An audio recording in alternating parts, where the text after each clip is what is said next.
Hi, ഇന്നത്തെ വീഡിയോയിൽ നമ്മൾ പൊറോട്ട ഈസി ആയിട്ട് പൊറോട്ടയ്ക്ക് മാവ് എങ്ങനെ ഈസി ആയിട്ട് കുഴക്കുക എന്നുള്ളതാണ്. അപ്പോൾ അതുപോലെ പൊറോട്ട ചെയ്യുന്നത് എങ്ങനെയാണെന്നാണ് കാണിക്കാൻ പോകുന്നത്.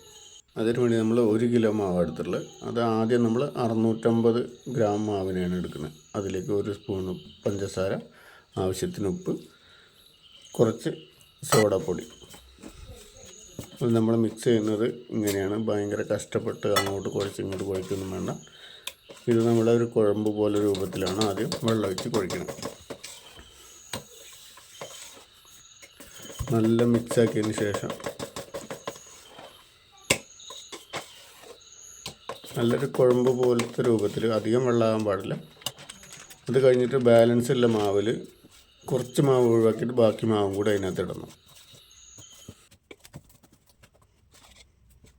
നമ്മൾ ഒരുപാട് അങ്ങോട്ടും ഇങ്ങോട്ടൊക്കെ ഒന്നും കഷ്ടപ്പെട്ട് കുഴക്കേണ്ട ആവശ്യമില്ല. ലേഡീസിന് മാവ് കുഴക്കാൻ കുറച്ച് ബുദ്ധിമുട്ടായിരിക്കും. അതിനുള്ള ഒരു ഈസി മെത്തേഡാണ്.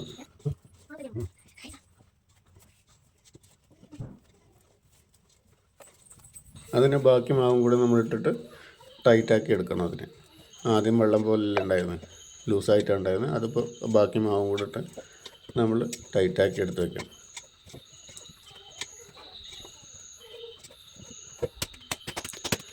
മാവ് നന്നായി ടൈറ്റായി കഴിയുമ്പോൾ, അധികം ടൈറ്റ് വേണ്ട, ഒരുമാതിരി സ്മൂത്താക്കി വെച്ച് കഴിഞ്ഞാൽ ഒരു അരമണിക്കൂർ അവിടെ തന്നെ വെക്കണം. അത് കഴിയുമ്പോൾ അരമണിക്കൂർ കഴിയുമ്പോൾ കുറച്ച് സ്മൂത്താവും. എന്നിട്ട് ആ മാവിനെടുത്ത് ബോൾ ഉരുട്ടി വെക്കണം. ഇതിൽ ഈ ബോൾ ഉരുട്ടുമ്പോൾ 2 പൊറോട്ടയ്ക്ക് 3 പൊറോട്ടയ്ക്ക് ഉപയോഗിക്കാം. നിങ്ങൾക്ക് വേണമെങ്കിൽ കുറച്ചുകൂടി ചെറുതാക്കിയിട്ട് ചെയ്താൽ ഒരു പൊറോട്ട മാതിരി ചെയ്യാൻ പറ്റും. ഈ ബോൾ ഉരുട്ടുന്നത് ഈസി ആയിട്ട് ചെയ്യാൻ പറ്റും. നമ്മളിങ്ങനെ പിടിച്ച അടിയിൽ തള്ളവിരലും കൊണ്ട് ഇങ്ങനെ പൊന്തിച്ച് കൊടുത്തു കഴിഞ്ഞാൽ ബോൾ കറക്റ്റ് ബോളിൻ്റെ രൂപത്തിൽ തന്നെ ആ പൊറോട്ട മാവ് നമുക്ക് കിട്ടും. അത് കഴിഞ്ഞ് നമുക്ക് അതിനകത്ത് എണ്ണ തേച്ചിട്ടാണ് വയ്ക്കുന്നത്.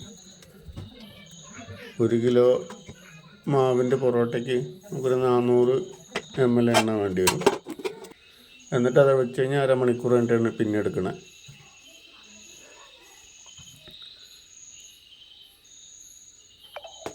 ഈ മാവ് ഇങ്ങനെ വെച്ച് കൈ കൊണ്ട് അമർത്തുമ്പോൾ അമർന്ന് നിൽക്കണം. റിട്ടേൺ വരാൻ പാടില്ല. തിരിച്ച് വന്നാൽ ആ മാവ് പൊന്തിയിട്ടില്ല എന്നാണ് അതിൻ്റെ അർത്ഥം.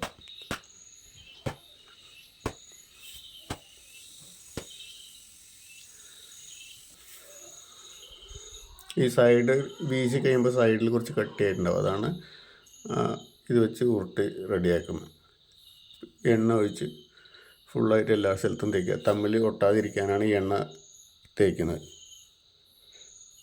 പരത്തിയ മാവ് തമ്മിൽ ഒട്ടാതിരിക്കാനാണ് എണ്ണ തേച്ചത്. അതേമാതിരി കുറച്ച് മൈദമാവിൻ്റെ പൊടിയും കൂടെ. അതേപോലെ പൊറോട്ട ഉരുട്ടി വയ്ക്കുന്നത് സിമ്പിളായിട്ട് ഉരുട്ടാൻ പറ്റും. നമ്മുടെ 2 വിരലാണ് ഉപയോഗിക്കുന്നത്. അതിന് ഇത് നോക്കിയാൽ കാണാൻ പറ്റും. 2 വിരലുരുട്ടി ആ വിരലിൻ്റെ മുകളിൽ ചുറ്റിയിട്ട് എടുത്തു കഴിഞ്ഞാൽ ബോൾ സുഖമായിട്ട് പൊറോട്ട ഉരുട്ടി വയ്ക്കാൻ പറ്റും. 2 വിരൽ വെച്ച് ചെയ്യുന്നുള്ളൂ.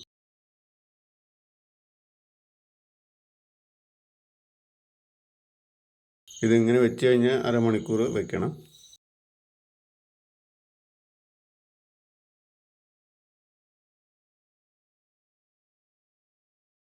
അരമണിക്കൂർ കഴിയുമ്പോൾ നമുക്കത് ചുടാൻ റെഡി ആയിട്ടുണ്ടാവും. ഇതേപോലെ തന്നെ കൈ വെച്ച് അമർത്തി കഴിഞ്ഞാൽ റിട്ടേൺ വരരുത്. തിരിച്ച് അതേ രൂപത്തിലേക്ക് എത്തരുത്. ഇങ്ങനെ അമർത്തി എവിടെ നിൽക്കണ ആ അമർത്തിയ സ്ഥലത്ത് നിന്നാലുള്ള പൊറോട്ട സ്മൂത്തായിട്ടുണ്ടാവുക.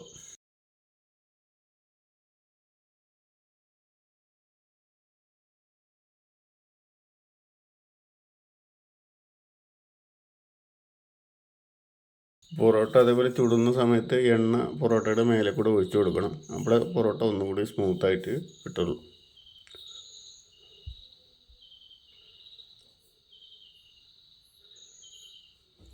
ഇതിപ്പോൾ നമ്മൾ വീട്ടിലായതുകൊണ്ട് 2 ചട്ടി വെച്ച് ചെയ്യണേ. 2 ചട്ടി വെച്ച് ചെയ്യണമെന്ന് വെച്ചാൽ 4-5 പൊറോട്ട വെച്ചിട്ട് നമുക്ക് അടിക്കാൻ കഴിയുള്ളൂ. അതുകൊണ്ട് 2 ചട്ടിയിൽ സ്പീഡായിട്ട് ചെയ്യാൻ വേണ്ടിയിട്ടാണ്. അതേപോലെ ചൂടാറിക്കഴിഞ്ഞാൽ പൊറോട്ട അടിക്കുമ്പോൾ നമുക്കത് പൊറോട്ട വിരിഞ്ഞ് വരില്ല, തനിയായിട്ട് വരില്ല. 4 പൊറോട്ട 5 പൊറോട്ട ഒരുമിച്ചാണ് ചൂടാക്കിയിട്ട് അടിക്കുന്നത്.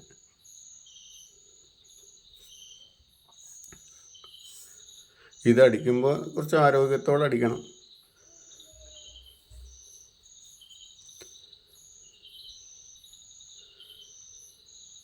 നമ്മുടെ പൊറോട്ട റെഡി ആയിട്ടുണ്ട്. പൊറോട്ടയും ബീഫ് കറിയാണ് ഇന്നത്തെ ഫുഡിൽ. ബീഫ് കറിയുടെ വീഡിയോ നമ്മൾ അടുത്ത വീഡിയോയിൽ ഇടുന്നതായിരിക്കും. അപ്പോൾ നിങ്ങളെ കമൻറ്റും ലൈക്കൊക്കെ ഒന്ന് ചെയ്യുക, നിങ്ങളുടെ അഭിപ്രായങ്ങൾ അറിയിക്കുക.